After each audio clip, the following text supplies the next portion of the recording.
Hello, how's it going? Yeah, so one thing I've been doing lately is I've been trying to get out on the road with my mobile set up in the suitcase behind me there.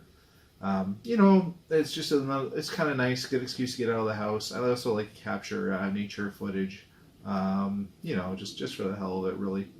But one thing in that setup, I got a lot of little Volcas and cheaper audio gear, and I'm also powering it with USB. And I've noticed, at least with these rip cords I'm using and using these USB power packs, even Volcas at the best of time when powered by internal batteries or an AC adapter, you get a lot of it's kind of a whiny, kind of staticky sound. Here's an example.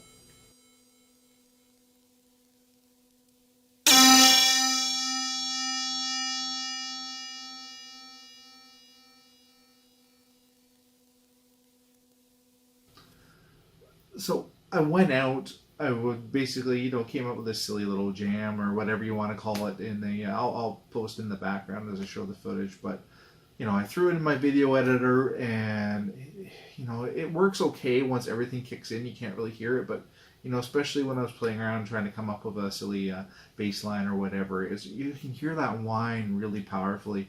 And in fact, I found out using ReaFir, there's a cool plugin on ReaFir that I wanted to show you that you can use to kind of remove that static. And the way I found out about it is when I was working on the NTS1 video, which I may or may not post by now. I made a mistake when I did the Deus Ex song I was working on.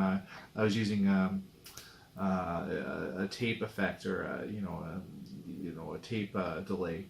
And okay, on one or two parts it sounded cool, but after I added it in on every part, I forgot I had it in. And when you're recording each part, it didn't sound too bad, but quite a loud hiss. Now I left it in because I was honestly a bit too lazy to go through all 15, 20 parts I recorded for that. How many I forget, but so I just left it in. And in fact, but it was a good learning experience because I came across this and it worked perfectly yesterday when I recorded everything on one basic track to just quickly find and this is a tip too, is when you record, if you have that bad static sound in the background, and I might even start using it on my vocal tracks of the phone here too.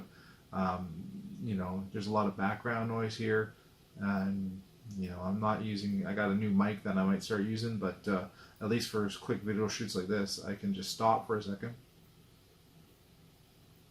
You hear all that background noise? Well, we're using this new ReaFir. That's not new. Using this, I can't block that out. I should turn off the laptop.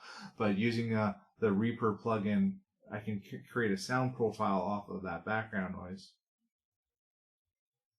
and eliminate it while I'm talking, so you don't hear it for the rest of the video. So I'm going to try that actually as another example, but I'm also going to demonstrate to you what I collected from using it against my silly little jam the other day, and maybe I'll show you some the footage I collected. And let's do it. Alrighty, so here we have my track taken from the video I recorded on my phone, and you can hear there. I think this is me trying to find a bass line here. Hear that hum or that hiss in the background? So it's quite evident there, right? When I get into the main section here,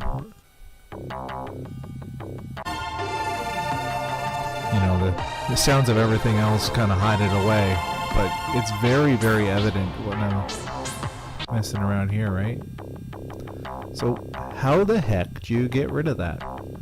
Now, one thing by chance, luckily, is when I was setting everything up, I kind of just let it play, and I have a good isolated section of the track here where all you can hear is just that hum or hiss from the USB power in the Volcas. So how do I take advantage of that and remove it from the rest of the track? Well, thankfully, if you're a ReaFir user, it comes with this handy ReaFir plugin by default. So let's add that in. Within here, I'm going to want to move this back or up here to where this is a nice long section of just the hiss. And for the mode, I don't want to use the equalizer. I want to use the subtract. and I want to automatically build a noise profile while I push play here. So you'll notice when I push play, see how it's coming up with that red line? That is kind of it's kind of using that you have your EQ band here, and it's picking up. You see, that's the actual noise. Is this kind of gray squiggly thing? That's the hiss. Now I got to be careful. I stop it before the actual stuff comes in. But look at that. So now I'm going to turn this off, because if I play the regular stuff, it's going to have that sort of profile. But this red line is built in. It's now going to filter anything under that out. I guess I'm not sure if I'm technically correct, but it's basically built a sound profile for that hiss, and it's going to filter that out of my sound. So now if I go back to when I'm messing around with the bass line here, so forgive me trying to figure it out. So you can hear that hiss is gone. So if I disable the plugin, and now with the plugin enabled, it's not perfect, but a hell of a lot better than before. Now you're hearing, I've added now just plugged it into the NTS1. So unfortunately, the NTS1 adds, when I add the effects of the chorus and well, the effects on the NTS1, it's picking up that hiss a bit and adding it in, but a lot less than if I don't use this plugin. So if I was smart, I would have had a noise profile with the NTS1 effects with that hiss, and I probably could have done a better job filtering it out. But even with that, I can make it a hell of a lot better, and that's a handy trick. I'm going to try it on the phone video recordings, and I'll probably use this moving on to try to get some of the background and garbage out of my recordings moving forward, especially when I'm using my mobile kit, because it really makes quite a loud hiss and artifact sound with it. Anyways, hopefully that's handy for you, and yeah, maybe I'll just play my jam if you're interested in it and show some of the footage I captured, but if all you're here for is the technicals, I won't be offended if you jet, but please do stick around if you like watching my stuff, and I appreciate you all hanging in here with me, and I'll see you all soon.